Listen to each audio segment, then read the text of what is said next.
کہ آج میرے کسی ساتھی، میرے صحابی، میرے کسی محب و محبوب کی شان تو بیان کرو۔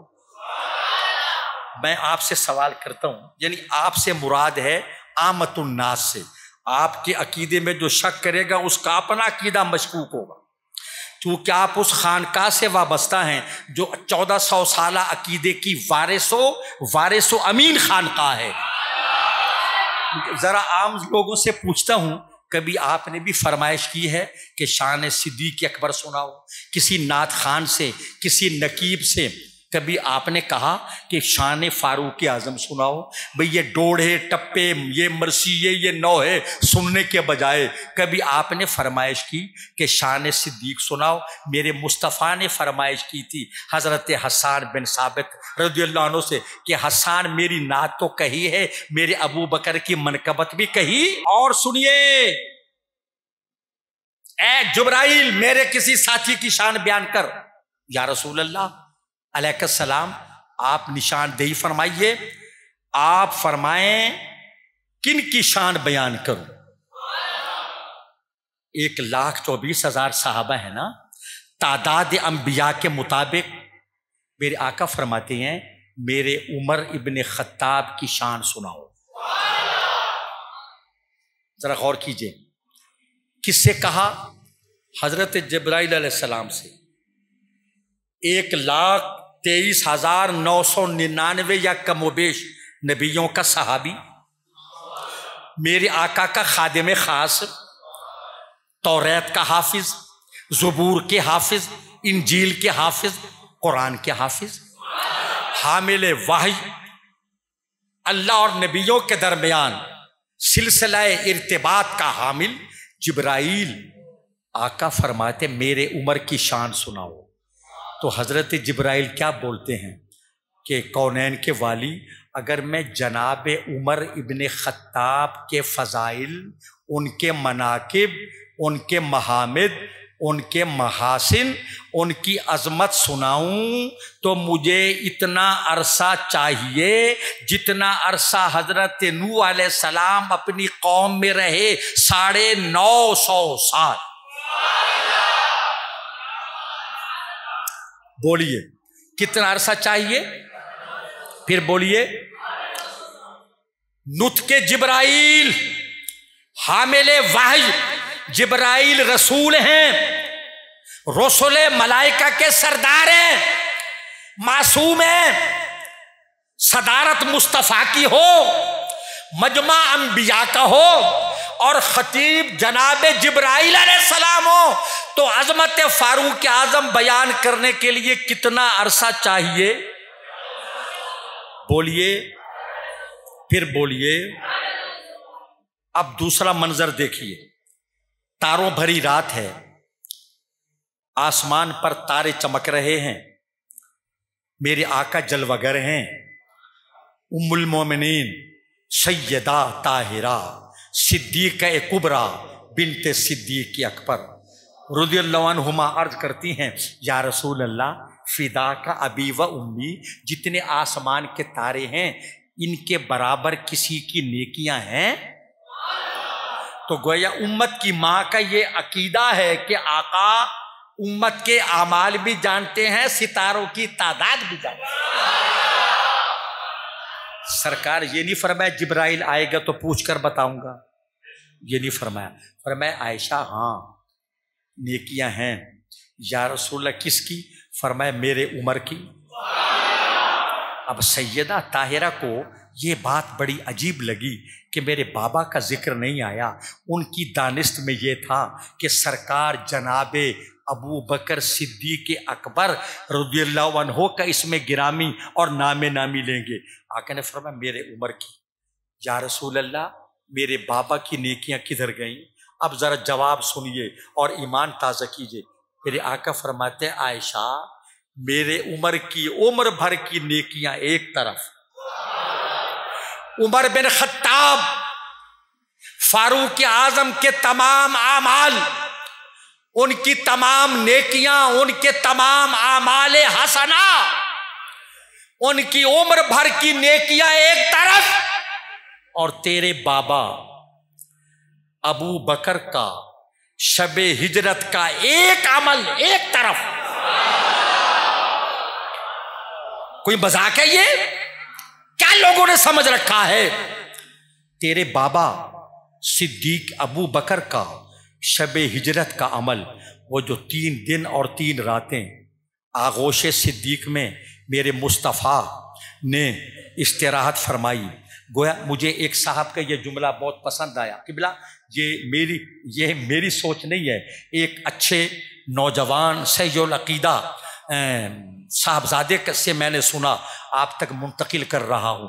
انہوں نے کہا کہ ہجرت کی شب غار ثور میں جناب ابو بکر تو سرکار کو دیکھتے رہے، اور آقا کس کو دیکھ رہے تھے؟ یہ گود ہے نا، کیا حسن ساتھ عشق کے یہ لاجواب ہے، رکھی ہوئی رحل پہ خدا کی کتاب ہے. جناب صدیق اکبر غار ثور کی مقدس خلوتوں میں آقا کو دیکھ رہے ہیں، اور آقا یار غار کو دیکھ رہے ہیں. آقا سمیع و بصیر ہیں، ابو بکر بھی سمیع و بصیر ہیں. سرکار کو دیکھ رہے ہیں، سرکار یار غار کو دیکھ رہے ہیں. آقا فرماتے ہیں عائشہ تیرے بابا کا وہ جو عمل ہے نا، شب ہجرت غار ثور میں جو اس نے جو وقت گزارا وہ ایک طرف، اور جناب عمر ابن خطاب کی ساری نیکیاں سارے اعمال ایک طرف. تو حضور والا نتیجہ یہ نکلا کہ حضرت ابو بکر صدیق کی ایک نیکی بیان کرنی ہو تو حضرت جبرائیل کو 950 سال چاہیے.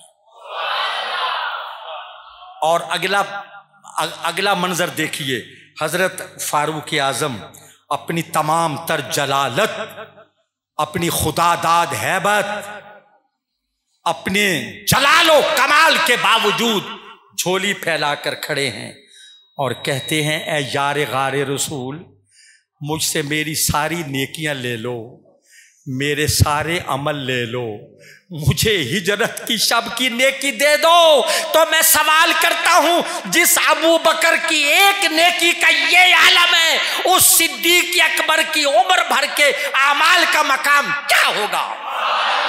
سیدنا فاروق اعظم کی اتنی بڑی شخصیت ہے کہ جس کے سامنے تاریخ کا ہر قد آور بونا لگتا ہے، جن کے سامنے ہر فراز نشیب لگتا ہے. بڑے بڑے قداور لوگ دنیا میں آئے، بڑے بڑے فاتح، بڑے عادل، بڑے حکمران، بڑے منتظم، بڑے ایڈمنسٹریٹر آئے، مگر جناب فاروق اعظم کے سامنے کیا حیثیت ہے ان کی؟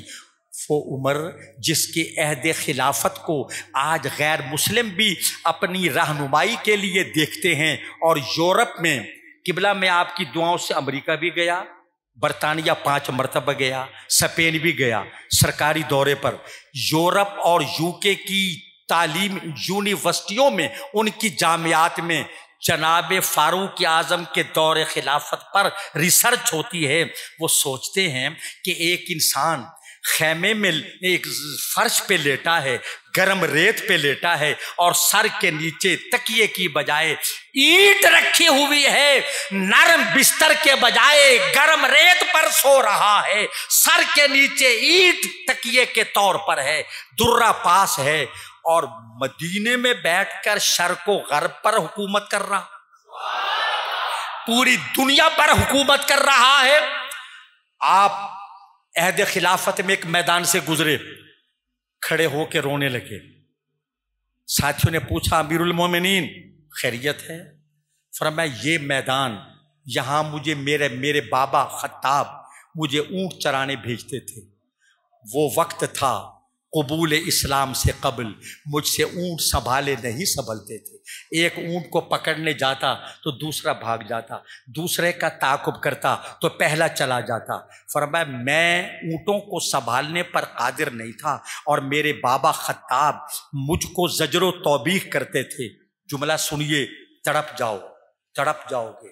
فرمایا آج سرکار کی غلامی کے صدقے، آقا کے غلامی کے تصدق یہ عالم ہے کہ عمر پر پوری کائنات میں رب کے سوا کسی کی حکومت نہیں ہے۔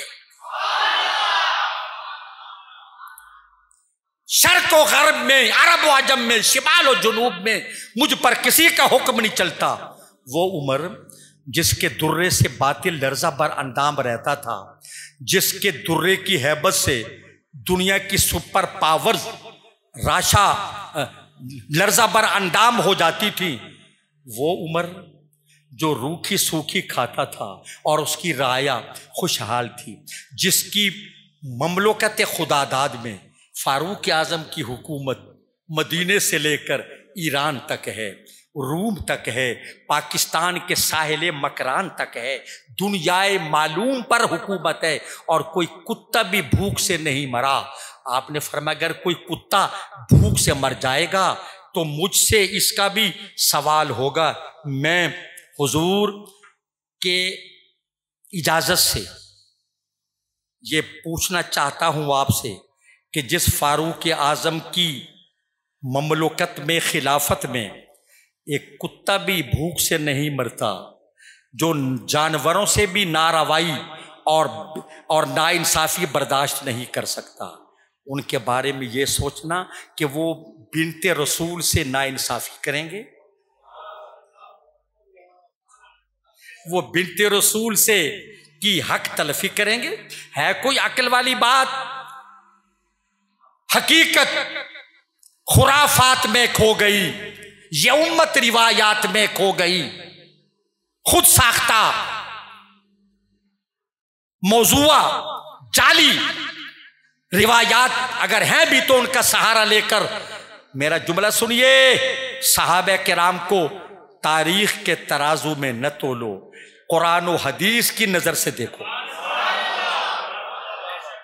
تم تاریخ تو تاریخ ہے، اگر نعوذ باللہ تاریخ کو دیکھا جائے تو پھر نواسہ رسول، جگر گوشہ بطول، شہزادہ گلگوں قبا، راکب دوش مصطفیٰ، امام اہل وفا، امیر قافلہ عشق، سالار کاروان وفا، لخت دل مرتضی، برادر حسن مجتبی، شہید کرب و بلا، سیدنا امام حسین ابن علی رضی اللہ عنہما کی ذات مقدسہ کے بارے میں بھی تاریخ میں واہی تباہی باتیں ملتی ہیں، ہم ان کو پاؤں کی ٹھوکر سے، پائے استحکار سے اڑاتے ہیں۔ یہ ہستیاں تاریخ کی روشنی میں نہیں، قرآن کے نور سے دیکھنی چاہیے۔ فاروق اعظم تو ہیں رضی اللہ عنہ، عظیم المرتبت ہستی ہیں، سابقین اولین میں شامل ہیں۔ ارے فتح مکہ کے بعد بھی ایمان لانے والے، اللہ فرماتا ہے وَكُلًّا وَعَدَ اللَّهُ الْحُسْنَىٰ، اللہ نے سب سے جنت کا وعدہ کیا ہے۔ اچھا میں ایک بات اور عرض کر دوں، چونکہ یہ حضرت کا چینل ہے اور اس کے تو بڑے دور دراز اثرات ہیں، ہمارے دوست نعرہ لگاتے ہیں ہر صحابی نبی جنتی جنتی، نعرے لگانے والے بھی مخلص، نعرہ بھی درست، جواب دینے والے بھی برحق، مگر صحابہ کو جنتی کہنا یہ کون سی بڑی بات ہے؟ جنتی تو آپ ہیں۔ تلک الجنت التی نورث من عبادنا من کان تقیا، ارے وہ تو جب اولیاء جنت کے وارث ہیں جو صحابہ کے غلام ہیں، تم جنتی ہو، صحابہ جنتی ہی نہیں جنت کے مالک بھی ہیں، قاسم بھی ہیں۔ نعرہ بالکل ٹھیک ہے، لیکن صحابہ جنتی ہی نہیں جنت کے مالک ہیں، جنت کے وارث ہیں، جنت کے قاسم ہیں، ان کی تو غلامی سے ہمیں جنت ملے گی۔ دیکھیں آپ کا عہد خلافت 10.5 سال پر قریباً محیط ہے، اور خلافت راشدہ میں سب سے تابناک، لازوال، درخشندہ، تابندہ، زندہ اور پائندہ عہد خلافت حضرت فاروق اعظم کا ہے رضی اللہ تعالیٰ عنہ، اور وہ ذات جن کے بارے میں غیر مسلم کہیں کہ اگر جناب عمر کچھ عرصہ اور زندہ رہتے تو دھرتی پر کائنات ارضی میں اسلام کے سوا کسی مذہب کا وجود نہ ہوتا۔ آپ تشریف فرما تھے، کسی کو گورنر بنا کر صوبے کا بھیج رہے ہیں، کاتب سیکریٹری معتمد تقرر نامہ لکھ رہا ہے، اپوائنٹمنٹ لیٹر کہتے ہیں نا، وہ نامزد گورنر آپ کے پاس بیٹھا ہوا ہے، ایک بچہ آ گیا، جناب فاروق اعظم کی گود میں آ کے بیٹھا، آپ نے اس کو پیار کیا، وہ کھیلتا رہا، جب تک وہ بچہ بیٹھا رہا آپ نے لکھوانا موقوف کر دیا، وہ چلا گیا، پھر سے لکھوانا شروع کیا۔ وہ آدمی کہتا ہے نامزد گورنر، امیر المومنین یہ آپ کا بیٹا تھا؟ پوتا تھا؟ نہیں۔ کون تھا؟ میری رعایا کی اولاد، میرے بچے ہیں، میں سب سے محبت کا برتاؤ کرتا ہوں۔ اس کی زبان سے نکلا، کمال ہے، میرے تو 7 بچے ہیں، میں نے کبھی اپنی بیٹوں سے اتنی محبت نہیں کی جو آپ نے رعایا سے کی ہے۔ جناب فاروق اعظم کی آنکھوں میں جلال آیا، فرمایا اس کا تقرر نامہ پھاڑ دو۔ وہ قدموں پہ گر کے پوچھتے حضور میرا گناہ؟ فرمایا جو اپنی اولاد پر رحم نہیں کرتا وہ رعایا پہ کیا رحم کرے گا؟ یہ معیار حکومت دیکھیے۔ اور حضرت عمرو بن عاص رضی اللہ تعالیٰ عنہ بہت بڑے جرنیل، بہت بڑے فاتح، بہت بڑے سپہ سالار، بہت بڑے جنگجو، جنگ آزما، مصر کے گورنر ہیں۔ ان کے بیٹے نے کسی غیر مسلم کو سزا دی، وہ آپ کی خدمت میں آیا، آپ حج کے موقع پہ کھلی کچہری لگاتے تھے، یہ تصور آپ نے دیا ہے، پوری دنیا کے لوگ حاضر ہوتے، گورنر موجود ہوتے، اور جس کے بارے میں جو شکایت ہوتی وہ آ کر برملا بیان کرتے۔ وہ قبطی ڈرتا لرزتا آیا کہ امیر المومنین فریاد ہے، فرمایا بولو۔ وہ پھر کبھی گورنر کے چہرے کو دیکھتا ہے، کبھی امیر المومنین کے چہرے کو، فرمایا بولو۔ وہ پھر بولنے پہ کی کوشش کرتا ہے تو زبان لرزتی ہے۔ آپ نے کہا کھل کے بات کرو، کہ حضور میری شکایت گورنر کے بیٹے کے بارے میں، فرمایا تو بولو۔ کہ حضور اس نے مجھے مارا، ان کے بیٹے نے، اور میں نے پوچھا میری سزا، اس نے کہا ہم بڑوں کی اولاد ہیں، ہم بڑوں کے بیٹے ہیں، سزا دے سکتے ہیں۔ فرمایا اچھا یہ لے درہ اور اس باپ کے سامنے بیٹے کی چوندیا پر مار۔ اس نے مارا، فرمایا اور مار اور مار، بڑوں کی اولاد کو اور مار۔ جب وہ تھک چکا، مصر کا گورنر دیکھ رہا ہے کہ بیٹا مار کھا رہا ہے سب کے سامنے، جب وہ مار کھا چکا، امیر المومنین بولے اس قبطی سے، اب ان کے والد صاحب پر بھی ذرا تھوڑا سا ضرب لگا گورنر کو۔ اس نے کہا امیر المومنین میرا مجرم بیٹا تھا، باپ نہیں۔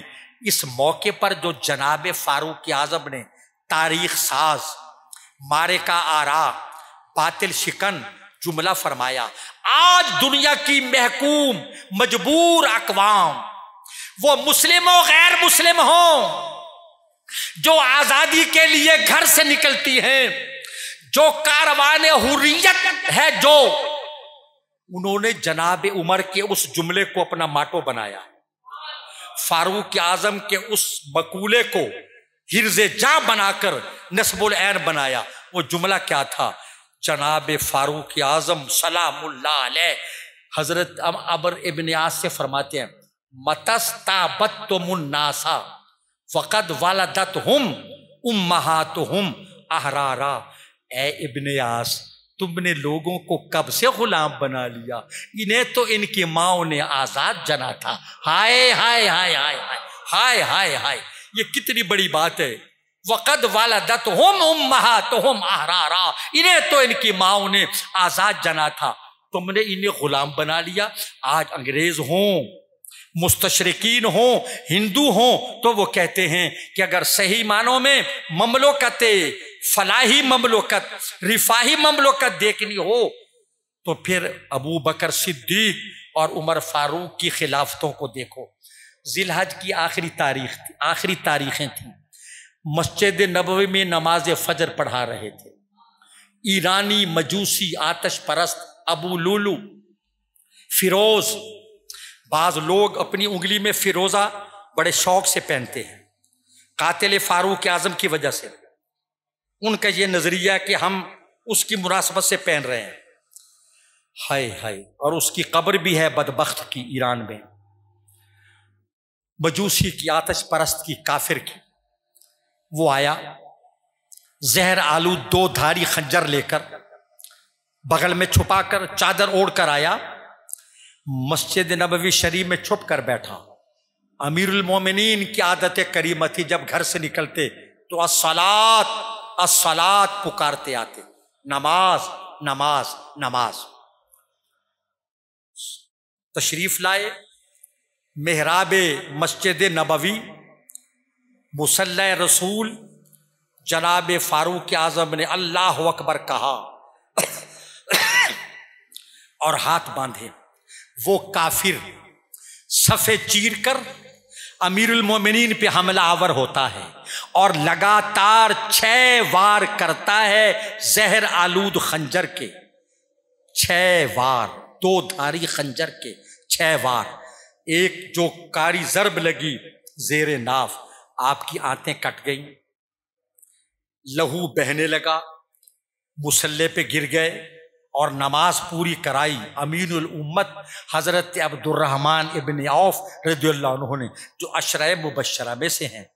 دیکھیں تو صحیح، 1000 کرب و بلا ہو مگر نماز نماز۔ امیر المومنین زندگی کی آخری سانسیں لے رہے ہیں مگر صحابہ نماز پوری کر رہے ہیں۔ جیسے کربلا کے میدان میں فرزند رسول لخت دل بطول نے سب کچھ لٹا کر بھی نماز کو نہیں چھوڑا۔ 1000 کرب و بلا ہو مگر نماز نماز۔ آپ نے آنکھ کھول کے پوچھا، لوگوں نماز پڑھ لی؟ حضور پڑھ لی۔ فرمایا میرا قاتل کون ہے؟ حضور فلاں۔ کہ یا اللہ تیرا شکر ہے کہ میرا قاتل کلمہ پڑھنے والا نہیں۔ گھر لے گئے۔ 1 محرم 24 ہجری کو آپ کی شہادت ہوئی۔ ام المومنین کی اجازت سے روضہ رسول میں گنبد خضرا میں سنہری جالیوں کے پیچھے آپ کی تدفین ہوئی۔ اللہ اکبر، صلی علی یہ شان رفیق رسول کی، بعد وفات بھی ہے رفاقت اسی طرح۔ خدا کی قسم وہ خنجر اس بدبخت نے جناب فاروق اعظم کے سینے میں پیوست نہیں کیا، اسلام کے سینے میں خنجر مارا ہے۔ جب اس کو پکڑنے لگے تو اس نے دائیں بائیں خنجر چلایا اور 6 آدمی شہید ہو گئے، کئی زخمی ہوئے۔ جب اس پر چادر ڈال کے اس کو پکڑنے لگے تو اس نے خودکشی کر لی۔ گویا اس کو یوں سمجھیں کہ اسلام میں پہلا خودکش حملہ تھا، پہلا خودکش حملہ۔ فاروق اعظم کی شہادت 1 محرم کو ہوئی۔ اللہ ان کے صدقے ہماری دینی و دنیاوی مشکلیں آسان فرمائے، اور اللہ فاروق اعظم، عثمان غنی، علی مرتضیٰ، صدیق اکبر، حسنین کریمین، ان شہداء کے خون کا صدقہ ہماری ہر مشکل آسان کرے۔ فیضان ناصر شاہ خانقاہ قادریہ نقیبیہ سلامت با کرامت تا قیامت رہے، اور اللہ حضرت والا کی عمر میں، ہمت میں، توانائی میں، قوت گفتار میں، جرأت اظہار میں اور انداز تحریر میں اور برکت عطا فرمائے۔ وما علینا الا البلاغ۔